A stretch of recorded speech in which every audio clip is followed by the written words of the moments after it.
जनक सुता जग जननी जानकी, अतिशय प्रिय करुणा निधान की। ताके जुगपद कमल मलाऊं, जासु कृपा निर्मल मति पाऊं। पुनि मन बचन करम रघुनायका, चरण कमल बंदो सब लायक। राजीव नयन धरे धनुषायका, भगत विपति भंजन सुखदायक। गिरा अर्थ जल बीच सम, कहियत भिन्न न भिन्न। बंदो सीताराम पद, जिनहि परम प्रिय खिन्न।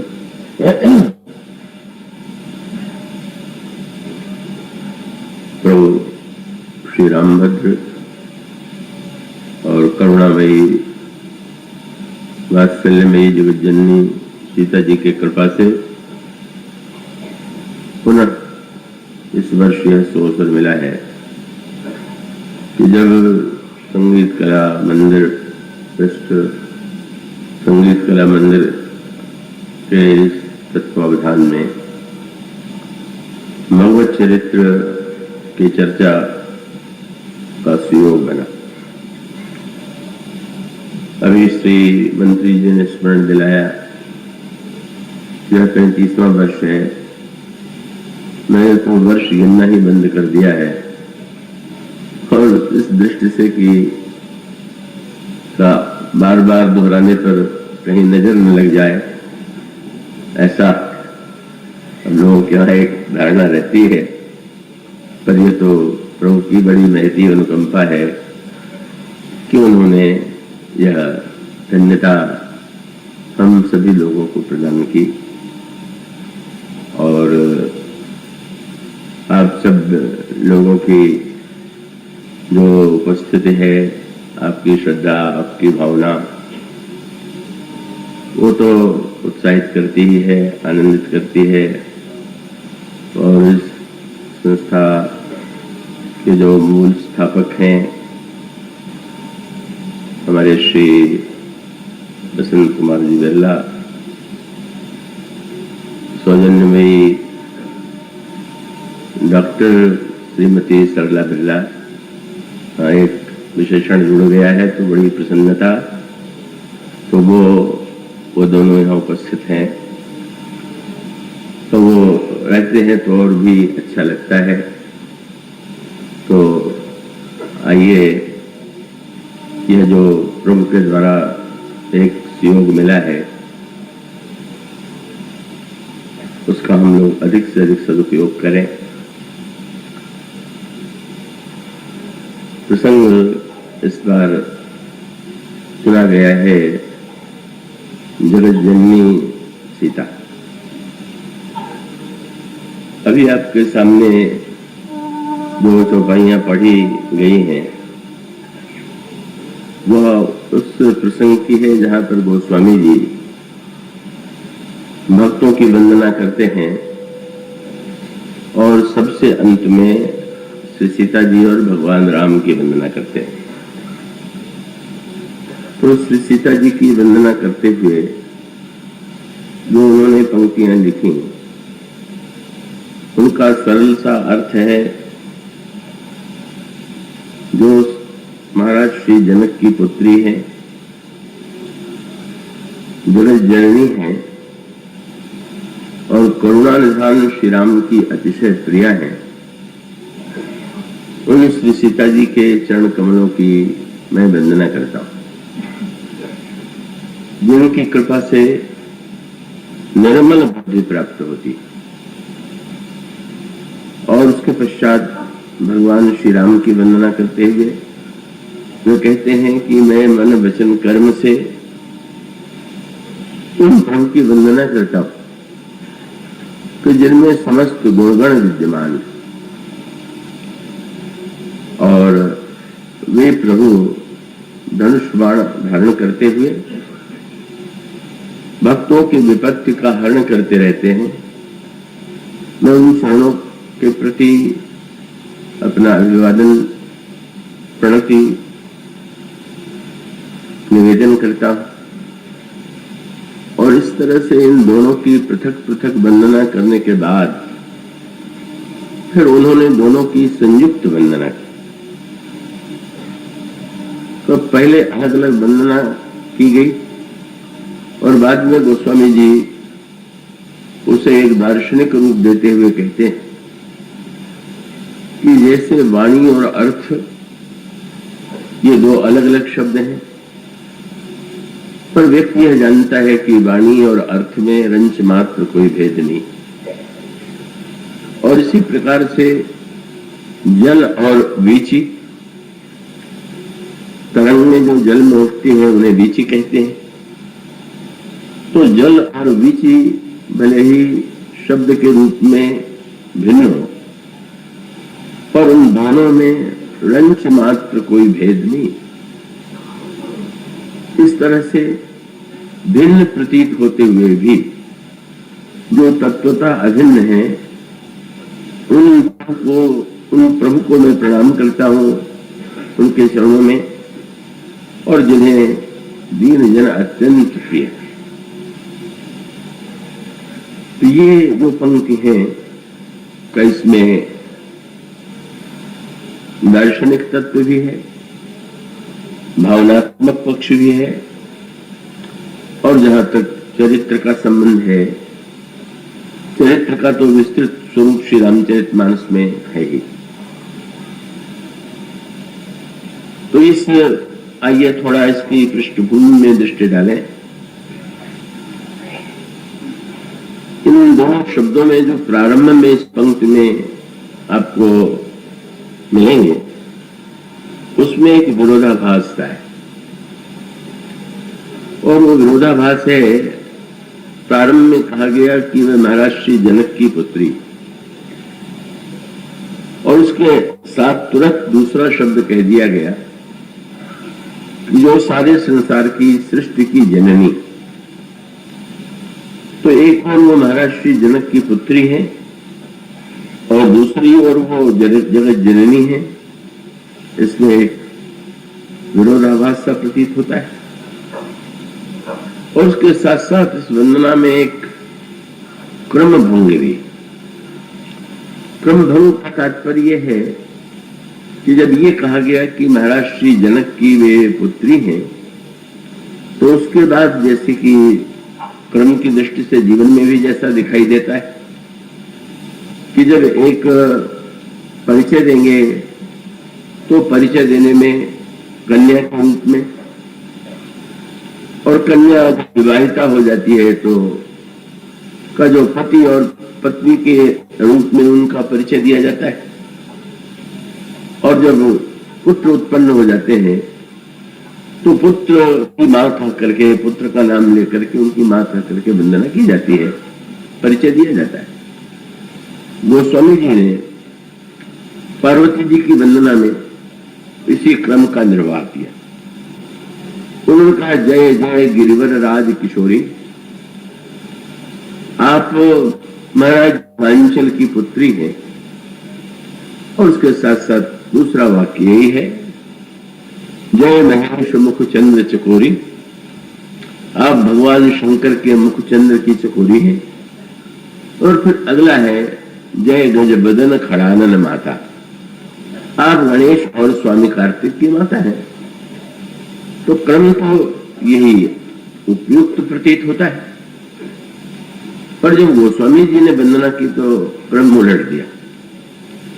उन्होंने कहा, जो महाराज श्री जनक की पुत्री हैं, संसार की जननी है, और जो अतिशय है प्रिया श्री करुणा निधान की, उनकी मैं वंदना करता हूं। तो ये जो एक परिचय के क्रम में परिवर्तन है, और उसके साथ साथ गोस्वामी जी ने जो उसका एक सांकेतिक दार्शनिक तत्व प्रस्तुत किया, आइए उस पृष्ठभूमि पर पहले दृष्टि डाल। अभी मंत्री जी ने जब श्री राम को विशेषणों का वर्णन किया, तो सचमुच भगवान श्री राम कि गुणों के लिए तो जितने भी विशेषण दिए जाए वो थोड़े, और ठीक इसी प्रकार से जगत जननी सीता वे प्रभु से अभिन्न है और उनके लिए भी अनगिनत विशेषणों का प्रयोग किया जा सकता है, किया गया है। किंतु गोस्वामी जी का जब इस प्रसंग को, ये जो पंक्तियां आप अभी आपने वंदना के रूप में सुनी, तो उसके बाद उनका परिचय मिलता है बालकांड में महाराज जनक की पुत्री के रूप में। पर इसके पृष्ठभूमि में एक कथा और है जो आपने पढ़ी होगी। मैं आशा करता हूं कि आप पूरी तरह से एकाग्र रहेंगे। और वो पृष्ठभूमि यह है कि महाराज भानु और उनकी पतिव्रता पत्नी शतरूपा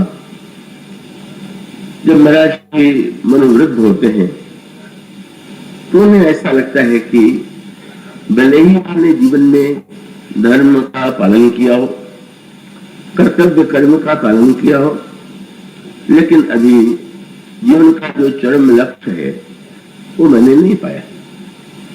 और तब उनके अंतःकरण में प्रभु के दर्शन की उत्कंठा उत्पन्न होती है।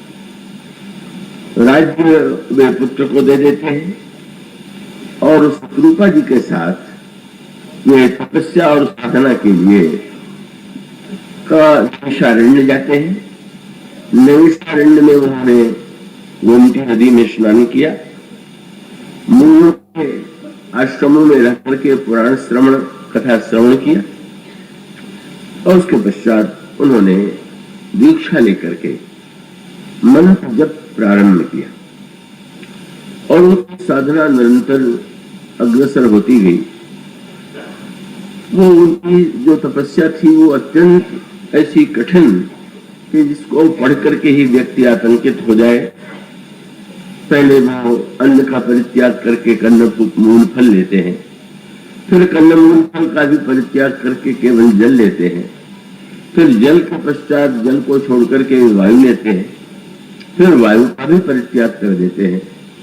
और इस तरह से एक प्रगाढ़तम तपस्या के पश्चात का उनको इस अंतराल में दर्शन देने के लिए ब्रह्मा भी आए, भगवान विष्णु भी आए, भगवान शंकर भी आए, पर उन्होंने नम्रतापूर्वक का उन्हें अस्वीकार कर दिया। वे लौट गए और तब एक ऐसी स्थिति आती है कि जब एक आकाशवाणी उन्हें सुनाई पड़ी, एक स्वर उन्हें सुनाई पड़े और वह स्वर यह था कि राजन, तुम्हारी क्या इच्छा है, तुम क्या चाहते हो, तुम उसे प्रकट करो। और तुम मनु ने भगवान उस जो स्वर था उससे सुनकर के ये कहा कि मैं उस स्वरूप का दर्शन करना चाहता हूं कि जिसका वर्णन निर्गुण निराकार के रूप में भी किया गया है, सगुण साकार के रूप में भी किया गया है। भगवान शंकर जिसका चिंतन और स्मरण करते हैं, भूषण जी जिनके भक्त हैं, जो मुनियों द्वारा वंद्य हैं, और इस आकांक्षा के पश्चात जब ये प्रार्थना उन्होंने की तो उनके समक्ष दो रूप प्रकट हुए। एक तो थे भगवान श्री राम और उनके वाम भाग में जगत जननी सीता भी महाराज मनु के समक्ष दिखाई दे रहे। इसके पश्चात भगवान श्याम प्रश्न करते हैं, मनु अपनी आकांक्षा प्रकट करते हैं कि मैं ये चाहता हूं कि आपके समान मैं पुत्र प्राप्त करूं। प्रभु मुस्कुरा करके ये कहते हैं कि अब अपनी तरह से मैं खोजने के लिए कहां जाऊं, मैं ही तुम्हारा पुत्र बन जाऊंगा, आऊंगा। पर इसके बाद एक नई सी बात हुई। श्री सीता जी को कुछ जिज्ञासा की मुद्रा में मनु और रूपा देख रहे थे और तब भगवान राम ने श्री सीता जी का परिचय देते हुए कहा कि मेरे वाम भाग में जो विराजमान आपको दिखाई दे रही है खड़ी, ये आदि शक्ति है। संसार का निर्माण उन्हीं के द्वारा हुआ है। यही महामाया आदि शक्ति जब मैं अवतार लूंगा तो मेरे साथ ये भी आएंगे और मैं तुम्हारी अभिलाषा पूर्ण करूंगा। और ऐसा कह करके ये दोनों रूप अंतर ध्यान हो जाते हैं। इस पृष्ठभूमि का जो वर्णन स्वामी जी ने किया उसका एक विशेष उद्देश्य है। जब हम कहते हैं कि वे जनक सुता है तो ऐसा लगने लगता है कि जैसे जब महाराज श्री जनक के यहाँ उनका प्राकट्य हुआ तो उस रूप में श्री सीता जी को हम देखने या जानने के अभ्यस्त हैं। पर इस कथा में ये जो भगवान के द्वारा श्री सीता जी का परिचय दिया गया वो परिचय तो सर्वथा भिन्न है। उस समय भी महाराज श्री जनक की पुत्री नहीं है और भगवान जब उनका परिचय देते हैं तो ये कह करके परिचय देते हैं कि यही वो आदि शक्ति है जिन्होंने सृष्टि का सृजन किया है। और यदि तुमने इन्हें निमंत्रित तो नहीं किया, तुमने मुझसे तो ये कहा कि मैं चाहता हूं कि आपके समान पुत्र हो, पर मैं तुम्हें एक विशेष बात बताना चाहता हूं कि जब मैं अवतरित होऊंगा तो यह माया भी अवतरित होगी। अब इसको अगर विनोद के संदर्भ में देखें तो एक विनोद भी और तात्विक दृष्टि से देखें तो उसमें तत्व ज्ञान भी है। विनोद की दृष्टि से तो तात्पर्य यह है कि मनु भगवान से एक अनोखी इच्छा प्रकट करते हैं। वे ये कहने का साहस तो नहीं बटोर पाए कि वे कहें कि आप मेरे पुत्र बनिए, पर बड़े संकोच से उन्होंने यही कहा कि चाहो तो मैं समान, मैं तो आपके समान पुत्र चाहता हूं। और प्रभु ने भी उतना ही मीठा उत्तर दिया, हाँ हाँ, आप मुझे तो पुत्र नहीं बनाना चाहते, पर आपने तो इतना कठिन काम सौंप दिया है कि मैं अपने समान पहले तो ढूंढूं और ढूंढने के बाद उसे पुत्र बनने के लिए प्रेरित करूं। तो इतना परिश्रम करने के स्थान पर क्या यह अच्छा नहीं होगा कि मैं ही तुम्हारा पुत्र बन जाऊं? मानो प्रभु मुस्कुरा करके कहते हैं कि नहीं नहीं, मैं ही तुम्हारा पुत्र बनूंगा। पर श्री सीता जी के आने की कोई कल्पना उनके मन में नहीं, और प्रभु ने बिना निमंत्रण के ही, बिना उनकी प्रार्थना से, सीता जी से तो कोई प्रार्थना मनु ने नहीं की थी, उनसे अवतार लेने के लिए कहा भी नहीं, पर प्रभु ने कहा कि ये भी आनेंगी, ये आदिशक्ति महामाया मेरे साथ अवतरित होगी। तो मानो प्रभु का विनोद ये था कि अब आपके मन में इच्छा उत्पन्न हुई मुझे पुत्र बनाने की, और आपने ये करके मुझसे पुत्र बनने का आग्रह किया कि मैं आपके समान पुत्र चाहता हूं। और उसके बाद आपकी इच्छा पूर्ण करने के बाद मैं जब अवतार लूंगा और कुछ वर्ष व्यतीत होंगे तो आपको मेरे विवाह की चिंता होगी, और तब फिर आप सोचने लगेंगे कि मेरे पुत्र के ही समान इसके योग्य कोई वधू मिले। तो वो कठिन काम हम पहले से किए आ रहे हैं, साथ में वधू को भी ले आए हैं। आपको इसके लिए कोई कठिनाई, कोई प्रयत्न नहीं करना होगा और आपकी इच्छा पूर्ण होगी।